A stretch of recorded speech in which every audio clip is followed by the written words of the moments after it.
शांति। आज 27 फरवरी 2024 की बाबा की साकार मुरली है। मुरली के महावाक्य हैं, मीठे बच्चे सदा बाप की याद का चिंतन और ज्ञान का विचार सागर मंथन करो तो नई नई पॉइंट्स निकलती रहेंगी, खुशी में रहेंगे।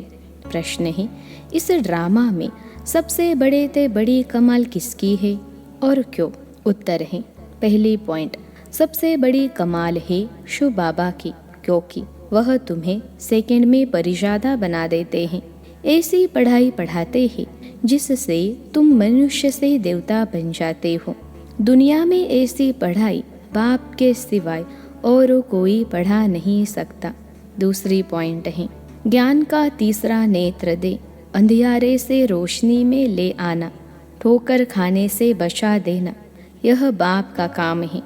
इसलिए उन जैसी कमाल का वंडरफुल कार्य कोई कर नहीं सकता। ओम शांति। रूहानी बाप रोज रोज बच्चों को समझाते हैं और बच्चे अपने को आत्मा समझ बाप से सुनते हैं। जैसे बाप गुप्त हैं वैसे ज्ञान भी गुप्त हैं। किसको भी समझ में नहीं आता है कि आत्मा क्या है, परमपिता परमात्मा क्या है। तुम बच्चों की पक्की आदत पड़ जानी चाहिए कि हम आत्मा हैं। बाप हम आत्माओं को सुनाते हैं। यह बुद्धि से समझना है और एक्ट में आना है। बाकी धंधा आदि तो करना ही है। कोई बुलाएंगे तो ज़रूर नाम से बुलाएंगे। नाम रूप है तब तो बोल सकते हैं, कुछ भी कर सकते हैं। सिर्फ यह पक्का करना है कि हम आत्मा हैं। महिमा सारी निराकार की है। अगर साकार में देवताओं की महिमा है तो उनको भी महिमा लायक बाप ने बनाया है। महिमा लायक थे, अब फिर बाप महिमा लायक बना रहे हैं। इसलिए निराकार की ही महिमा है। विचार किया जाता है बाप की कितनी महिमा है और कितनी उनकी सर्विस है। वह समर्थ है, वह सब कुछ कर सकते हैं। हम तो बहुत थोड़ी महिमा करते हैं। महिमा तो उनकी बहुत है। मुसलमान लोग भी कहते हैं अल्लाह मियाँ ने ऐसे फरमाया। अब फरमाया किसके आगे? बच्चों के आगे फरमाते हैं जो तुम मनुष्य से देवता बनते हो। अल्लाह मियाँ ने किसके प्रति तो फरमाया होगा ना। तुम बच्चों को ही समझाते हैं जिसका कोई को पता ही नहीं। अभी तुमको पता पड़ा है, फिर यह नॉलेज ही गुम हो जाएगी। बौद्धी भी ऐसे कहेंगे, क्रिश्चियन भी ऐसे कहेंगे, परंतु क्या फरमाया था यह किसको पता ही नहीं। बाप तुम बच्चों को अल्फ और बे समझा रहे हैं। आत्मा को बाप की याद भूल नहीं सकती। आत्मा अविनाशी है तो याद भी अविनाशी रहती है। बाप भी अविनाशी हैं। गाते हैं अल्लाह मियाँ ने ऐसे कहा था, परंतु वह कौन है, क्या कहते थे, यह कुछ भी नहीं जानते। अल्लाह मियाँ को ठीक कर बितर में कह दिया है तो जानेंगे फिर क्या। भक्ति मार्ग में प्रार्थना करते हैं। अब तुम समझते हो जो भी आते हैं उनको सतो रजो तमो में आना ही है। क्राइस्ट बौद्ध जो आते हैं उनके पीछे सबको उतरना है। चढ़ने की बात नहीं, बाप ही आकर सबको चढ़ाते हैं।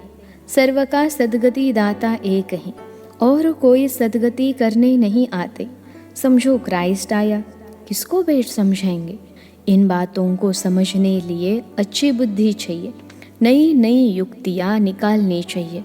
मेहनत करनी है, रत्न निकालना है। इसलिए बाबा कहते हैं विचार सागर मंथन करके लिखो, फिर पढ़ो कि क्या क्या मिस हुआ। बाबा का जो पार्ट है वह चलता रहेगा। बाबा कल्प पहले वाली नॉलेज सुनाते हैं। यह बच्चे जानते हैं कि जो धर्म स्थापन करने आते हैं उनके पीछे उनके धर्म वालों को भी नीचे उतरना है। वह किसको चढ़ाएंगे कैसे? सीढ़ी नीचे उतरनी ही है। पहले सुख पीछे दुख, यह नाटक बड़ा फाइन बना हुआ है। विचार सागर मंथन करने की ज़रूरत है। वह कोई की सदगति करने नहीं आते, वह आते हैं धर्म स्थापन करने। ज्ञान का सागर एक है और कोई में ज्ञान नहीं है। ड्रामा में दुख सुख का खेल तो सभी के लिए है, दुख से भी सुख शास्ती है। ड्रामा में पार्ट बजाते हैं तो ज़रूर सुख होना चाहिए। बाप दुख थोड़े ही स्थापन करेंगे, बाप तो सबको सुख देते हैं, विश्व में शांति हो जाती है। दुख धाम में तो शांति हो न सके। शांति तब मिलती है जब वापिस शांति धाम में जाएंगे। बाप बैठ समझाते हैं, यह कभी भूलना नहीं चाहिए कि हम बाबा के साथ हैं। बाबा आया हुआ है असुर से देवता बनाने। यह देवताएं सदगति में रहते हैं तो बाकी सब आत्माएं मूल वतन में रहती हैं। ड्रामा में सबसे बड़ी कमाल है बेहद के बाप की, जो तुमको परी ज़्यादा बनाते हैं। पढ़ाई से तुम परी बनते हो, भक्ति मार्ग में समझते कुछ भी नहीं, माला फेरते रहते हैं। कोई हनुमान को, कोई किसको याद करते हैं। उनको याद करने से फ़ायदा क्या। बाबा ने कहा है महारथी, तो उन्होंने बैठ हाथी पर सवारी दिखा दी है। यह सब बातें बाप ही समझाते हैं।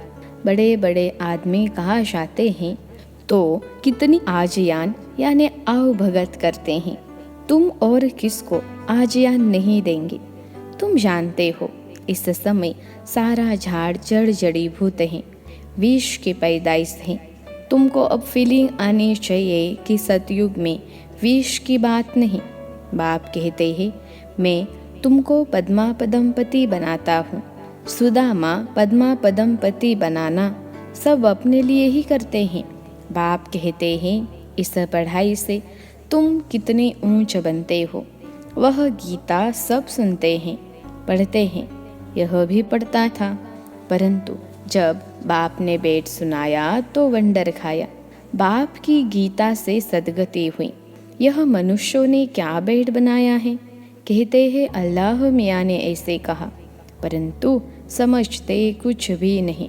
अल्लाह कौन। देवी देवता धर्म वाले ही भगवान को नहीं जानते तो जो पीछे आते हैं वह क्या जाने। सर्व शास्त्रमय शिरोमणि गीता ही रॉन्ग कर दी है तो बाकी सब शास्त्रों में क्या होगा। बाप ने जो हम बच्चों को सुनाया वह प्राय लोप हो गया। अब तुम बाप से सुनकर देवता बन रहे हो। पुरानी दुनिया का हिसाब तो सबको चुकतो करना है, फिर आत्मा पवित्र बन जाती है। उनका भी कुछ हिसाब किताब होगा तो वह चुकतो होगा। हम ही पहले पहले जाते हैं, फिर पहले पहले आते हैं।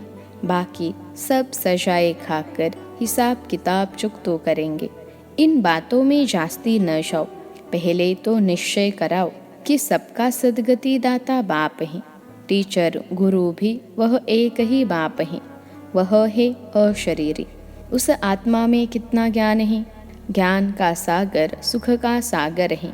कितनी उनकी महिमा है वह भी आत्मा। आत्मा ही आकर शरीर में प्रवेश करती है। सिवाय परम पिता परमात्मा के तो कोई आत्मा की महिमा कर नहीं सकते और सब शरीरधारियों की महिमा करेंगे। यह है सुप्रीम आत्मा। बिगर शरीर आत्मा की महिमा सिवाय एक निराकार बाप के कोई की हो नहीं सकती। आत्मा में ही ज्ञान के संस्कार हैं। बाप में कितने ज्ञान के संस्कार हैं। प्यार का सागर, ज्ञान का सागर। क्या यह आत्मा की महिमा है। कोई मनुष्य की यह महिमा हो न सके। श्री कृष्ण सतयुग का पहला नंबर प्रिंस है। बाप ही आकर बच्चों को वर्षा देते हैं, इसलिए उनकी महिमा गाई जाती है। शिव जयंती हीरे तुल्य है। धर्म स्थापक आते हैं, क्या करते हैं। समझो क्राइस्ट आया। उस समय क्रिश्चियन तो है नहीं, किसको क्या नॉलेज देंगे। करके कहेंगे अच्छी चलन चलो। यह तो बहुत मनुष्य समझाते रहते हैं, बाकी सदगति की नॉलेज कोई दे न सके। उनको अपना अपना पार्ट मिला हुआ है। सतो रजो तमो में आना ही है। आने से ही क्रिश्चियन की चर्च कैसे बनेगी। जब बहुत होंगे, भक्ति शुरू होगी, तब चर्च बनाएंगे। उसमें बहुत पैसे चाहिए। लड़ाई में भी पैसे चाहिए। तो बाप समझाते हैं, यह मनुष्य सृष्टि झाड़ है। झाड़ कभी लाखों वर्ष का होता है क्या? हिसाब नहीं बनता। बाप कहते हैं, हे बच्चे, तुम कितने बेसमझ बन गए थे, अभी तुम समझदार बनते हो। पहले से ही तैयार होकर आते हो राज्य करने। वह तो अकेले आते हैं, फिर बाद में वृद्धि होती है।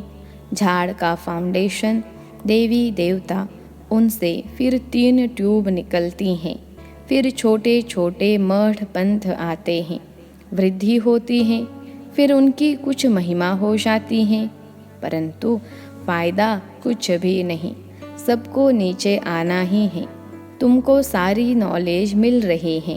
कहते हैं गॉड इज़ नॉलेजफुल, परंतु नॉलेज क्या है यह किसको मालूम नहीं है। तुमको अभी नॉलेज मिल रही है। भाग्यशाली रथ तो ज़रूर चाहिए। बाप साधारण तन में आते हैं, तब यह भाग्यशाली बनते हैं। सतयुग में सब पद्मापदम भाग्यशाली हैं। अब तुमको ज्ञान का तीसरा नेत्र मिलता है, जिससे तुम लक्ष्मी नारायण जैसे बनते हो। ज्ञान तो एक ही बार मिलता है, भक्ति में तो धक्के खाते हैं। अंधियारा है, ज्ञान है दिन, दिन में धक्के नहीं खाते।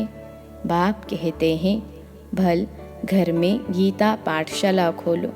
बहुत ऐसे हैं जो कहते हैं हम तो नहीं उठाते, दूसरों के लिए जगह देते हैं। यह भी अच्छा। यहाँ बहुत साइलेंस होनी चाहिए। यह है होलीएस्ट ऑफ होली क्लास, जहाँ शांति में तुम बाप को याद करते हो। हमको अब शांति धाम जाना है, इसलिए बाप को बहुत प्यार से याद करना है। सतयुग में 21 जन्म के लिए तुम सुख शांति दोनों पाते हो। बेहद का बाप है, बेहद का वर्षा देने वाला। तो ऐसे बाप को फॉलो करना चाहिए। अहंकार नहीं आना चाहिए, वह गिरा देता है। बहुत धैर्यवत अवस्था चाहिए, हट नहीं। देह अभिमान को हट कहा जाता है। बहुत मीठा बनना है। देवताएं कितने मीठे हैं, कितनी कशिश होती हैं। बाप तुमको ऐसा बनाते हैं, तो ऐसे बाप को कितना याद करना चाहिए। तो बच्चों को यह बातें बार बार सिमरन कर हर्षित होना चाहिए। इनको तो निश्चय है कि हम शरीर छोड़ यह यानी लक्ष्मी नारायण बनेंगे। एम ऑब्जेक्ट का चित्र पहले पहले देखना चाहिए। वह तो पढ़ाने वाले देहधारी टीचर होते हैं। यहाँ पढ़ाने वाला निराकार बाप है, जो आत्माओं को पढ़ाते हैं। यह चिंतन करने से ही खुशी होती है। इनको यह नशा रहता होगा कि ब्रह्मा सो विष्णु, विष्णु सो ब्रह्मा कैसे बनते हैं। यह वंडरफुल बातें तुम ही सुनकर धारण कर फिर सुनाते हो। बाप तो सबको विश्व का मालिक बनाते हैं। बाकी यह समझ सकते हैं कि राजाई के लायक कौन कौन बनेंगे। बाप का फर्ज है बच्चों को ऊंचा उठाना।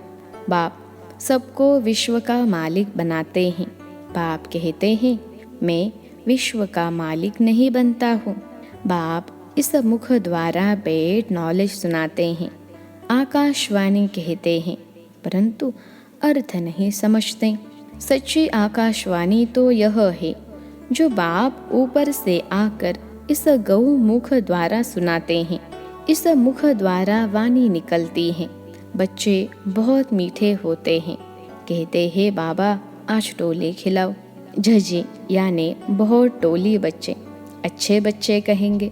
हम बच्चे भी हैं तो हम सर्वेंट भी हैं। बाबा को बहुत खुशी होती है बच्चों को देखकर। बच्चे जानते हैं समय बहुत थोड़ा है।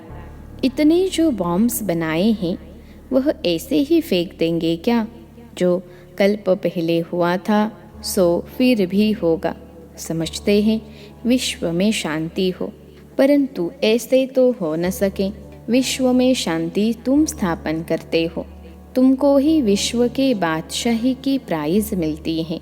देने वाला है बाप। योग बल से तुम विश्व की बादशाही लेते हो।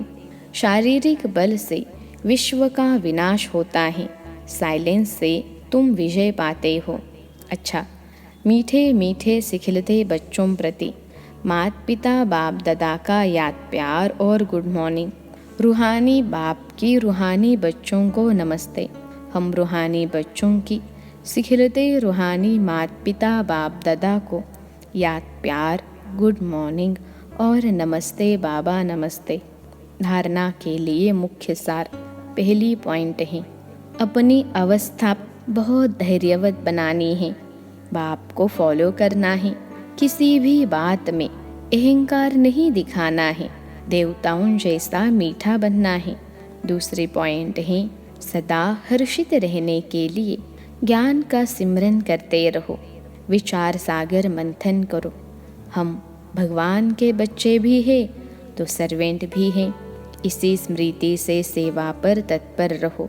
आज का वरदान है, मन मना भव के साथ मध्याजी भव के मंत्र स्वरूप में स्थित रहने वाले महान आत्मा भव।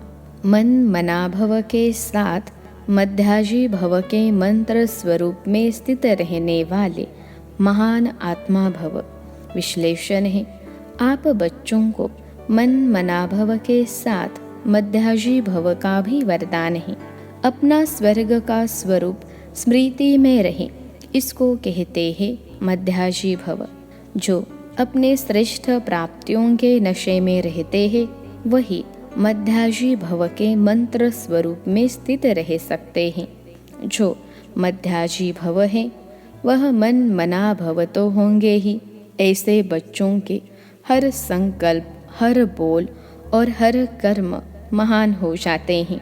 स्मृति स्वरूप बनना माना महान आत्मा बनना। आज का स्लोगन है, खुशी आपका स्पेशल खजाना है, इस खजाने को कभी नहीं छोड़ना। खुशी आपका स्पेशल खजाना है, इस खजाने को कभी नहीं छोड़ना। अच्छा, ओम शांति।